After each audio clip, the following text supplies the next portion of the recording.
नमस्ते। आज हम लोग जिस दवा पे बात करेंगे वो एक बहुत ही फेमस दवा है, कॉलीचिकम ऑटमनेल बोलते हैं इसे। उसका जो कीवर्ड है डॉक्टर विशालकर सर ने दिया है वो है gout, nausea and faintness from odours. किसी को ओडर्स से मतलब महक से अगर नौसिया और फेंडनेस हो रही है तो वहाँ पे आप कॉलीचिकम ऑटमनेल के बारे में सोच सकते हैं।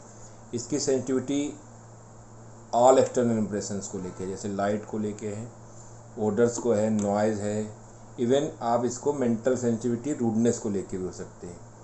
तो इसका है कि एलिमेंट फ्रॉम रूडनेस, और कोई भी कलर को लेके, ओडर को लेके, मतलब आपको सेंसिटिविटी ओवरऑल हर जगह दिखाई पड़ेगी। दिमाग जो है इसका जो है प्रोस्ट्रेशन में चला जाता है, एवरीथिंग से डिससेटिस्फाइड है, मेमोरी वीकनेस है, और बोलते समय ये शब्दों को भूल जाता है कि क्या पूछना है, क्या बात करनी है, क्या बोलना है। और एब्सेंट माइंडेडनेस बहुत ज़्यादा है, और कई बार ऐसा होता है कि आप कोई क्वेश्चन पूछोगे तो आंसर ही नहीं कर पाएगा कि क्या उसको बोलना है। तो सेंसिटिव टू ऑर्डर्स बहुत इंपॉर्टेंट सिम्टम है। कई बार आपको ये दवा एडवांस केसेस में भी इंडिकेट करती हुई दिखाई पड़ेगी, लेकिन हो सकता है वो कॉन्स्टिट्यूशनल ना हो, लेकिन वो उन चीज़ों को वहाँ से हटा सकती है। जैसे कि आपको रीनल फेलियर के केसेस में है, या आपको प्रेगनेंसी के समय ये दिखाई पड़ेगी।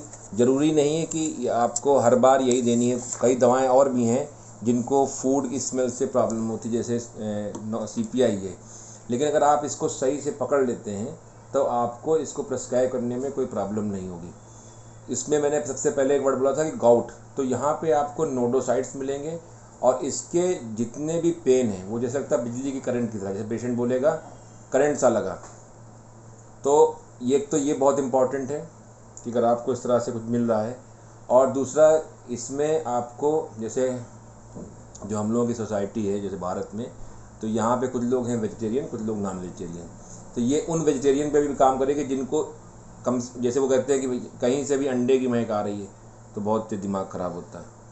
तो वेजिटेरियंस को हम ऐसे सोच सकते हैं कि अगर वो क्या कॉलीचिकम तो नहीं है।